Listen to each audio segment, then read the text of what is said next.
Olá, seja muito bem-vindo a mais um vídeo do canal Jornada Avança Físio. E hoje nós vamos falar sobre um tema muito peculiar e mais complicado da ventilação mecânica, na minha opinião, que são as assincronias ventilatórias.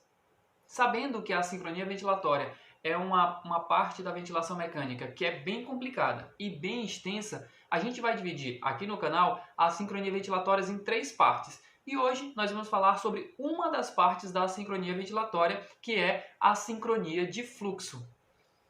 E antes que você continue e saiba lá no final identificar e resolver todas as assincronias de fluxo, não se esqueça, se você ainda não é inscrito no canal, clica, se inscreve no canal, ativa o sininho para não perder os outros vídeos que estão por vir. E já aproveita e já deixa o seu like aí no nosso vídeo. Então vamos lá, vamos falar sobre as assincronias de fluxo.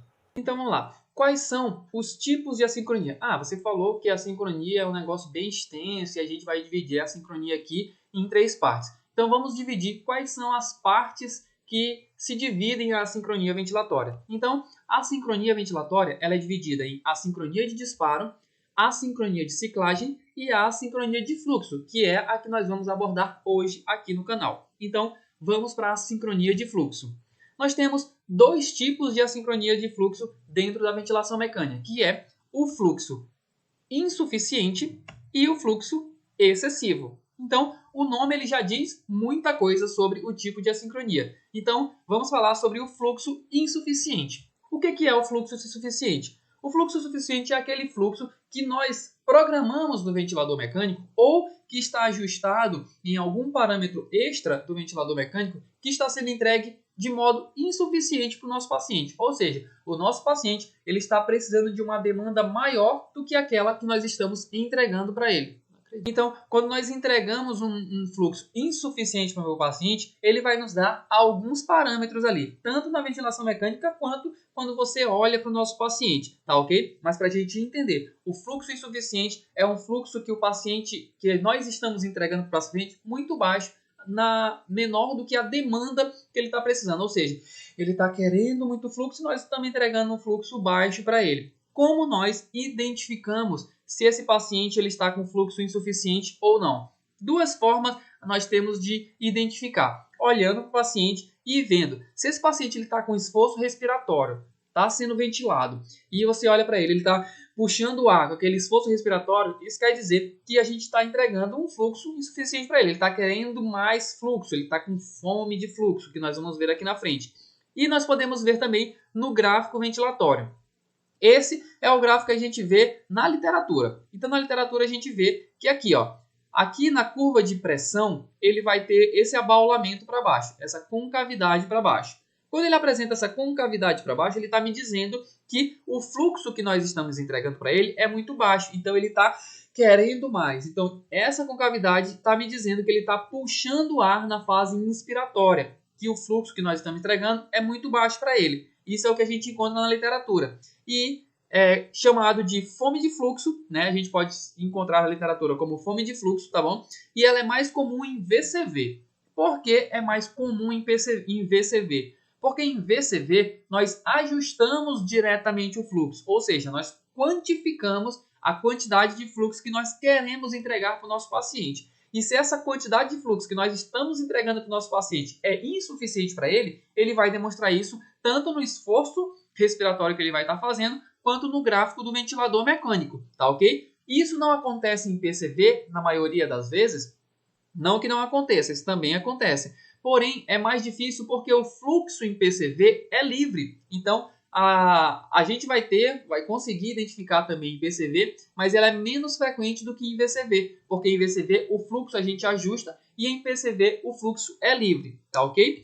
E aqui é o gráfico que a gente vê no ventilador mecânico. Isso é um gráfico lá da UTI que a gente trabalha, onde no gráfico, tá vendo aqui, ó, não é tão igualzinho que tem na literatura, às vezes sim, mas na maioria das vezes a gente consegue ver, existem várias nuances dessa curva, tá ok? Mas para vocês terem uma ideia, que isso vai aparecer principalmente na curva de pressão, tá bom? Quando você avalia a curva de pressão e que você vê uma concavidade no meio dessa curva, sabendo que essa curva ela é uma curva quadradinha, né? Então, quando você vê essa depressão na curva de pressão, você consegue perceber que o paciente está puxando ar, ou seja, ele está querendo mais fluxo. Então, a gente tem que entregar mais fluxo para ele. Vamos ver aqui de um modo maior. Então, aqui no livro, a gente consegue perceber que aqui não vai ter muita alteração nos outros gráficos, mas no gráfico de pressão vai ter essa diferençazinha aqui. Aqui é o que a gente acha nos livros, né, na literatura, e aqui é o que a gente vê lá no nosso paciente, lá na ventilação mecânica. É esse gráfico que a gente vai ver. Identificando esse gráfico de pressão com essa depressãozinha no meio, na parte de inspiração do gráfico respiratório da parte de pressão, a gente vai perceber que o nosso paciente está com fome de fluxo. Então, se nós sabemos que o nosso paciente está com fome de fluxo, como nós resolvemos isso, tá? Lembrando que essa curvinha aqui, vocês podem encontrar ela na literatura como undershoot, tá bom? Então, ou vocês encontram como fluxo suficiente, ou fome de fluxo, ou undershoot, tá bom? Então, quais são as causas do fluxo insuficiente? Bom, o nome já quase que diz tudo. O fluxo insuficiente é a demanda de fluxo menor que eu estou entregando para o meu paciente do que ele necessita. Então, em PCV, vamos dividir ela nos três modos ventilatórios mais utilizados na unidade de terapia intensiva. Em PCV, como você falou que acontece mais em VCV, mas também acontece em PCV. E se seu paciente apresenta esse gráfico lá em modo PCV, o que você pode mudar para que isso melhore no seu paciente, para entregar um fluxo, já que eu não tenho um botão de fluxo no modo PCV, mas eu consigo ajustar indiretamente o fluxo em PCV. Quais são os parâmetros que eu mudo em PCV que eu altero o fluxo? Então, se meu paciente está apresentando isso em PCV, isso quer dizer que o meu rise time está muito alto. Ou seja, quanto maior o rise time, mais baixo é a entrega de fluxo que eu faço para o meu paciente. Ou a pressão que eu estou entregando para o meu paciente é muito baixa. Então, quanto menor a pressão, menor o fluxo. Então, para resolver isso, é muito simples. É só eu diminuir meu rise time. Quando eu diminuo meu rise time, eu aumento o fluxo, ou seja, eu aumento a velocidade de entrega do fluxo para o meu paciente. Ou eu posso aumentar a pressão que eu estou entregando para o meu paciente. Então, eu posso fazer ou a diminuição do rise time ou o aumento da pressão, ou os dois. Diminuo um pouquinho o rise time, aumento um pouquinho a pressão, até que o paciente pare de fazer esforço respiratório ou o gráfico se normalize, tá ok? Em PCV também é a mesma coisa. Como é um modo ventilado à pressão e o fluxo é livre, a gente pode ajustar indiretamente o fluxo desse paciente, tanto em rise time quanto em pressão, que também é do mesmo jeito. Diminuo o rise time ou aumento a pressão para esse paciente. E em VCV? Se em VCV esse paciente está com fluxo insuficiente e lá em VCV eu tenho aquele botãozinho de fluxo, o que eu tenho que fazer? Mexer no botão de fluxo. Aumento o meu fluxo para o meu paciente. Por quê? Porque aquele fluxo que eu ajustei lá no ventilador mecânico está muito baixo para ele. Então o que eu tenho que fazer? Aumento o fluxo para ele, para que ele pare de ter aquele esforço respiratório e a curva do ventilador mecânico se normalize. Simples assim. Então, vamos para a nossa segunda parte de fluxo, que é o fluxo excessivo. No fluxo excessivo, a entrega que eu estou fazendo para esse paciente ela é maior. Então, eu programo um fluxo para o meu paciente, porém o fluxo que eu programei em VCV ele está muito alto, ou os ajustes indiretos que eu faço em PCV, tá ok? Mas, para entender, o fluxo que está chegando para o meu paciente ele está muito alto, mais do que o meu paciente precisa. Ele não está querendo tudo aquilo de fluxo, e eu estou entregando a mais do que ele precisa. E como a gente identifica isso?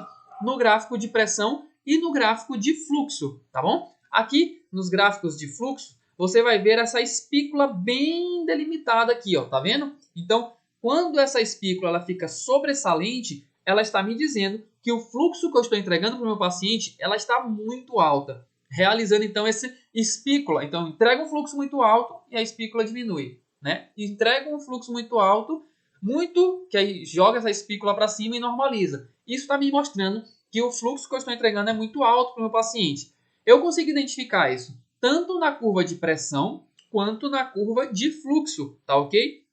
Mais comum você conseguir identificar ela na curva de fluxo, mas às vezes, quando a pressão é um pouquinho mais alta, a gente consegue ver essa pequena espículazinha na curva de pressão. Às vezes você não consegue identificar isso na curva de pressão, mas na curva de fluxo ela fica bem evidente, tá ok? Então, identificou essas curvas, essa espícula na curva de fluxo e essa espícula na curva de pressão, você vai então resolver. Você vai então pensar, opa, o fluxo que eu estou entregando para o meu paciente é muito alto, tá ok? Então aqui, ó, as espículas na curva de fluxo, tá ok? Ou essa espículazinha na curva de pressão. São os dois modos que você identifica no gráfico do ventilador o fluxo excessivo que você está entregando para o meu paciente. E qual é o nome que eu encontro isso daqui na literatura? Eu posso encontrar esse nome como overshoot. Lembrando que lá atrás, aquele abaulamento é o undershoot. Aqui, essa espícula, né, a gente encontra na literatura como overshoot. Então, você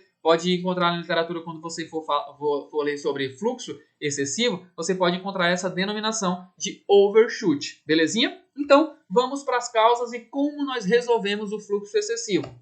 Então, vamos lá.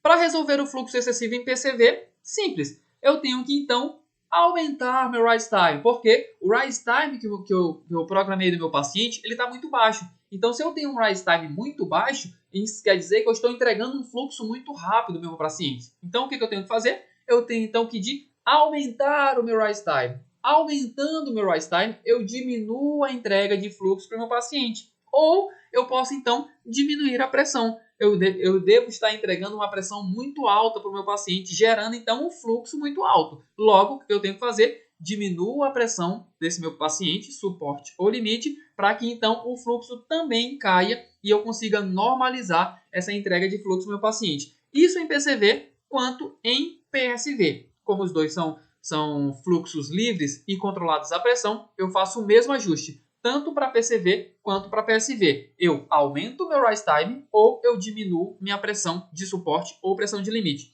E em VCV, simples. Se eu tenho meu botãozinho de fluxo, eu vou lá e diminuo o meu fluxo no botãozinho de fluxo, entregando assim um fluxo suficiente para o meu paciente. Vou ajustando o fluxo até que esse fluxo seja normalizado. Belezinha? Então é desse modo que a gente consegue resolver as assincronias de fluxo do nosso paciente.